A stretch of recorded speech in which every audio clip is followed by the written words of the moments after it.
Olá, muito boa tarde a você que nos acompanha aqui pelo Notícias Agrícolas, no ar nosso boletim, já com o encerramento das negociações lá na Bolsa de Chicago.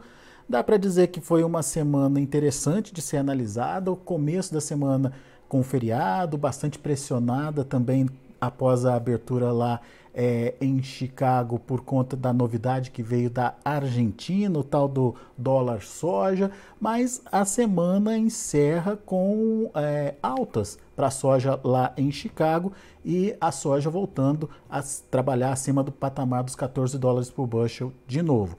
A gente vai entender essa movimentação, obviamente, mas mais do que entender essa movimentação de hoje, é entender o que pode acontecer com o mercado nas próximas semanas. Para isso, quem nos ajuda é o Rafael Mandarino, diretor da AG Resource Brasil. Está aqui com a gente já. Obrigado, Rafael, por nos ajudar a entender um pouquinho mais desse mercado. E eu já começo te perguntando desse fechamento positivo de hoje, Rafael. O que provocou essa virada de jogo em relação ao começo da semana e o que a gente tem que prestar atenção a partir de agora, Rafael? Bom, basicamente uma semana aí que a gente olha realmente fechando bem, né? Fechando mais favorável, um tanto quanto mais precificando uma ideia do que vem no relatório ali no dia 12. A gente viu uma recompra aí de fundos, né? Então um reposicionamento deles, reposicionamento até interessante, foi em trigo, foi em milho, foi em soja, foram nos vários produtos de soja, farelo e óleo, né? E mostra pra gente de que há espaço sim para uma revisão. A gente tem normalmente uma perspectiva e uma tendência de que o relatório de agosto para setembro haja uma revisão para baixo nessas produtividades, né? Então, dentro desse cenário, diante das expectativas, das estimativas das diferentes companhias lá fora, e obviamente a gente também está dentro desse bolo, né? Dessa perspectiva de produtividade que está se esperando para o dia 12. E o USDA estava trazendo em agosto 51,9, né, de produtividade bushels por acre lá nos Estados Unidos. E a média das expectativas é algo próximo aí de 51,3. Ou seja, uma revisão levemente para baixo, né? Então isso pode ser um dos fatores que pode estar contribuindo fortemente em relação a este cenário. Ao mesmo tempo também, né, uma pequena desvalorização em relação a esse dólar também ajudou Chicago dar uma certa recuperada, e também essa perspectiva de produtividade para o milho, né? O milho um tanto quanto mais, não digo certo, mas já esperado um corte maior, né? Então agosto com 175,4 bushels por acre, numa média da expectativa aí de 172,6. A gente aqui na Jursó está trabalhando com 172 no milho e 51 na soja, né? Então, vamos esperar o dia 12, vamos olhar de fato, talvez os estoques um tanto quanto próximos aí do que a gente viu no relatório de agosto, né? Por conta dessa demanda um tanto quanto mais lenta, principalmente em relação à soja, né? Agora a gente vendo essa demanda na Argentina, né? Chinesa, então a gente fica um tanto quanto esperançoso em relação à semana que vem para que o produtor possa fazer algumas coberturas um tanto quanto mais pensando nessa gestão de risco diante do que vem se apresentando dessa nova safra sul-americana por aqui. Então chamamos a atenção, né, de que numa perspectiva de um rally de preços aí em Chicago pode representar alguma oportunidade para que esse produtor possa se antecipar e possa fazer realmente uma aceleração em relação a essa comercialização que vem um pouco mais lenta naturalmente em função de todos os percalços de custo, né, e todas as incertezas que tivemos ao longo desses meses anteriores aí. Vários pontos trazidos pelo Rafael e eu queria só acrescentar essa questão da produtividade, a perspectiva do mercado, como é que essa produtividade influencia na produção final. Em agosto a gente tinha 123,3 milhões de toneladas e a média esperada para o próximo relatório do USDA cairia aí para 121,9 milhões de toneladas, ou seja, uma redução mesmo que pequena aí na produtividade pode trazer uma perda importante aí na produção, nos números. Vocês aí na AG Resource acreditam nessa piora da lavoura mesmo, Rafael? Tá em linha com o que vocês estão pensando? 51,3, a gente está falando de um número muito bom para a soja, né? Então, vamos ser bem sinceros, é uma safra boa. Ela não é uma safra excelente, como se imaginava ou se esperava. Ela não é uma soja ruim, ou não é uma safra ruim, né? Como um julho se apresentava ou se projetava, né? Então, antes de junho, julho, a gente olhava para essa soja e acreditava de que ela vinha muito pior. Esse final de julho, início de agosto, trouxe uma certa melhoria, principalmente pensando ali em Iowa, Illinois, né? Alguns estados importantes. E acabou trazendo essa perspectiva e essa projeção que, inclusive, surpreendeu em agosto para cima, né? Então, nada mais justo que talvez uma revisão, já que tradicionalmente a gente tem essa correção, né, de agosto para setembro para acontecer. E, de novo, 120 acima milhões de toneladas é uma safra muito boa americana. Uhum. Agora, você também pediu para a gente ficar atento aí aos estoques. Porque apesar de essa possibilidade, essa especulação de reduzir produção, você tem uma demanda mais lenta da China. A China até esboçou uma reação na demanda aí, Rafael, mas parece que não engrenou. O que está acontecendo? A gente tem aí o cenário geopolítico falando mais alto nesse momento, né? Vou traduzir, porque toda hora a gente escuta o cenário geopolítico e ninguém fala exatamente o que está se desenhando nos bastidores. A gente está vendo uma movimentação americana e, obviamente, a gente entende o porquê, eu já explico, para que haja uma ajuda militar, né, de dinheiro, para que Taiwan possa se melhorar em relação à defesa frente a uma China, né, uma China gigantesca, continental, contra uma ilha proporcionalmente de dimensões muito menores, né? Então, por que dessa importância de Taiwan? Porque, basicamente, a gente tem quase que sua totalidade de produção de chips e componentes desse país, né? Então, nada mais justo do que o americano se preocupar. Você vai ficar sem iPhone, você vai ficar sem carro, né? Então, faz sentido. Eu até brinquei, estava conversando com nossos analistas hoje, o nosso analista-chefe lá fora, nosso presidente, e a pergunta maior foi justamente essa. Falei, cara, o budget, a quantidade de recurso frente a uma perspectiva agrícola comparativamente a um cenário da parte de chips e tudo mais, o chip compensa muito mais? Obviamente que não, né? A gente está falando de muito mais dinheiro no cenário do agrícola, mas é uma importância tamanha num mercado que tende a ter sucessivas transformações, né? São outras ramificações que, quando você coloca num todo, tem uma significância, tem uma relevância muito maior. Então, esse é um dos pontos focais aí que a gente está tendo, né, de retaliação de uma China e, obviamente, né, também uma China que vem enfrentando todo um cenário, né, de política de Covid-0, que faz com que ela trave a sua população. A gente tem uma diminuição de demanda natural em função disso, né? A gente tem também um recuo aí momentâneo forçado por essa trava, esse lockdown aí. Tá? E mesmo que não seja Estados Unidos ou fornecedor da China, ela vai encontrar soja em outros lugares? Estou perguntando porque agora, no início da semana, teve aí a participação da Argentina nesse processo, né, Rafael? Tem soja na Argentina para atender uma demanda que possa substituir a americana? Ou o próprio Brasil pode participar desse processo? Enfim, como é que está isso?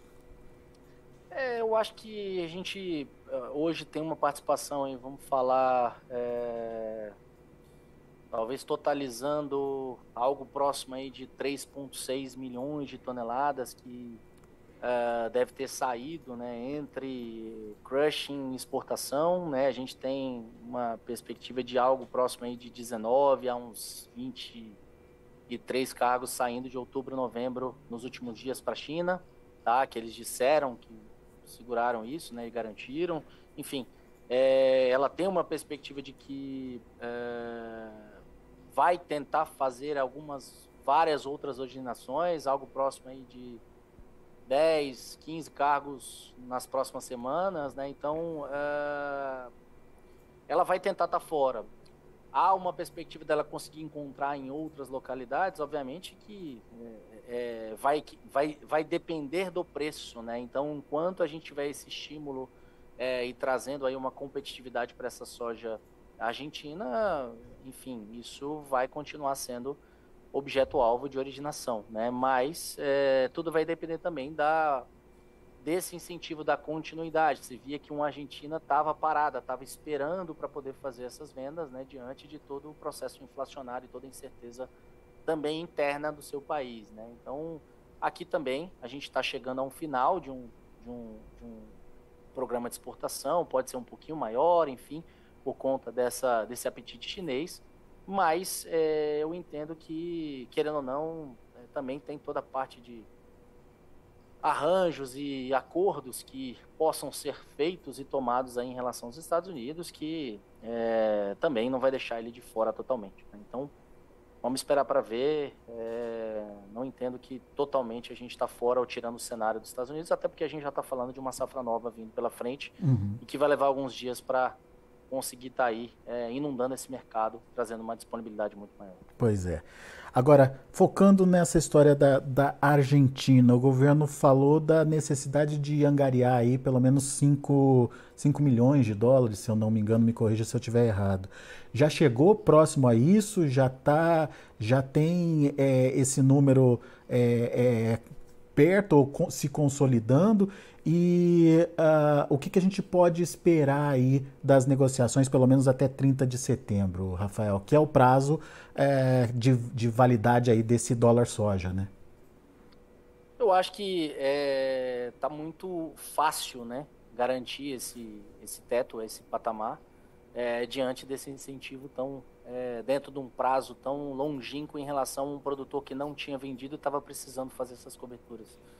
Então, o espaço-tempo é fácil a gente considerar de que a gente vai conseguir atender essa demanda ou essa perspectiva de projeção do governo argentino, de fato. Tá? Então, a China também estava precisando comprar, vai, de fato, fazer sentido.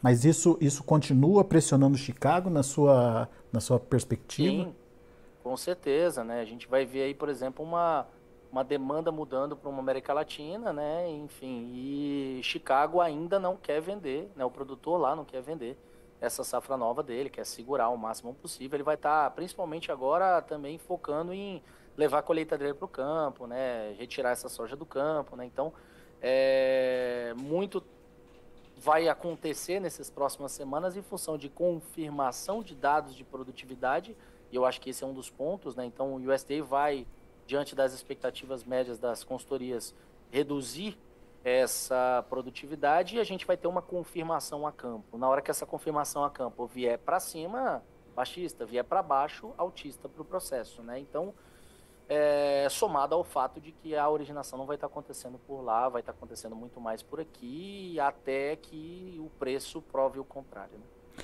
O que você está querendo dizer é que assim, a pressão pode acontecer. Se Chicago cai, obviamente, fica de repente mais barato originar pelos Estados Unidos em algum momento, né? Então, se a gente tem uma pressão em Chicago fazendo com que o preço caia, traz uma competitividade e pressiona bastante em relação a essa soja argentina. Pode ter aí uma originação ou pelo menos uma não viabilidade de originação por aqui. Mas, por outro lado, pode ter até uma retração do próprio produtor americano diante de preço mais baixo, né, Rafael? Sim, também.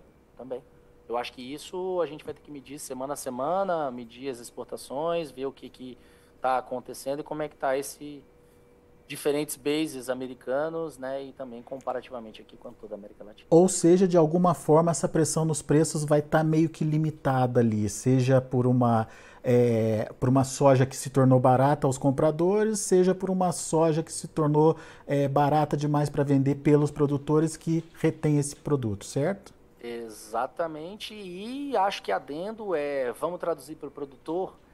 Tá na hora diante de toda uma incerteza de um mercado, de toda essa dificuldade aí de novas subidas de preço acima desses patamares de 14,30, 14,35, começar a se avaliar, fazer a proteção desse seu custo.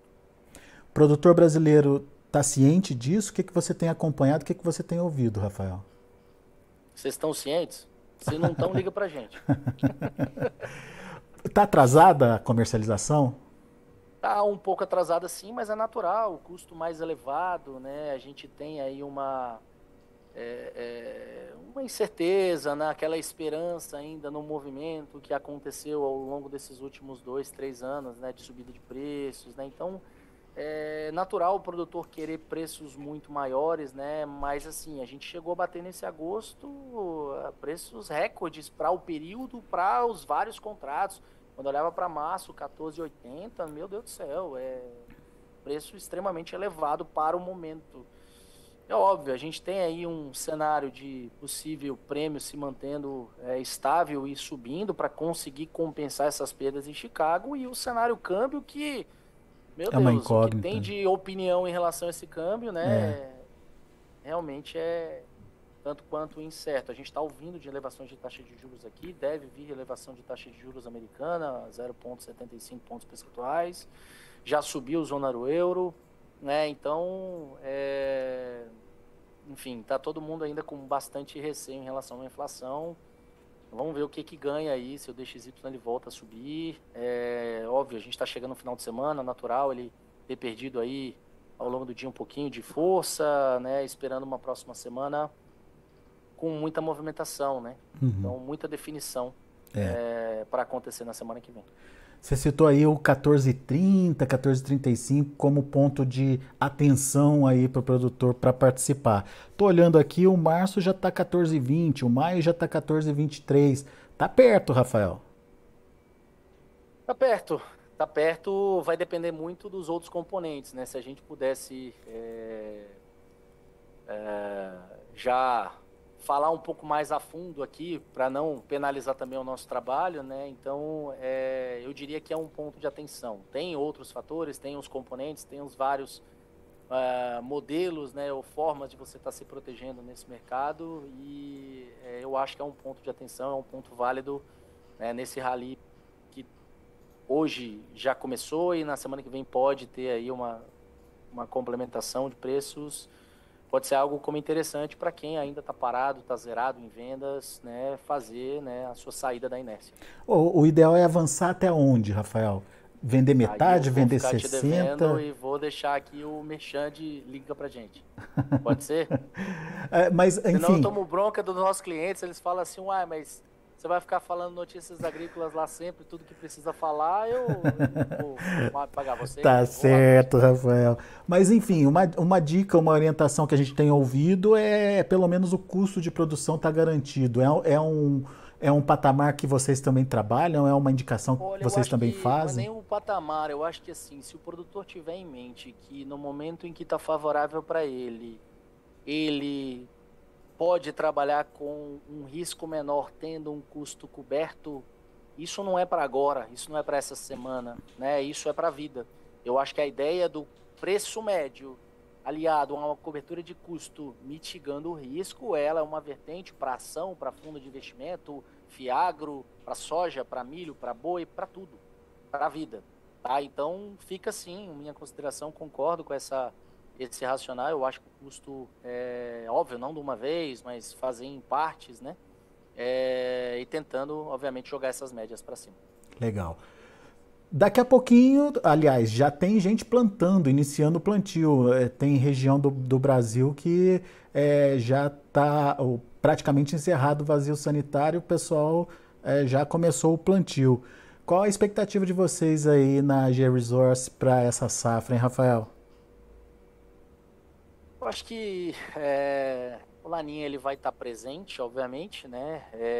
Onde ele vai estar impactando um ponto de atenção na América Latina é mais uma Argentina, mais um Rio Grande, mas eu não descarto possíveis mudanças, né? E possíveis impactos em outras regiões. Esse é um ponto que a gente tem que considerar. Para o início do plantio é muito difícil, porque nesse momento tomar o clima por 2 semanas é o ideal para a gente estar fazendo uma análise. E a gente tem aí de que meados de 15 a 25 de setembro, mais ou menos, a gente tem um pouco mais de calor no centro-oeste brasileiro, um pouco menos de chuva do que estavam prevendo modelos anteriores, né? Então é um ponto de atenção.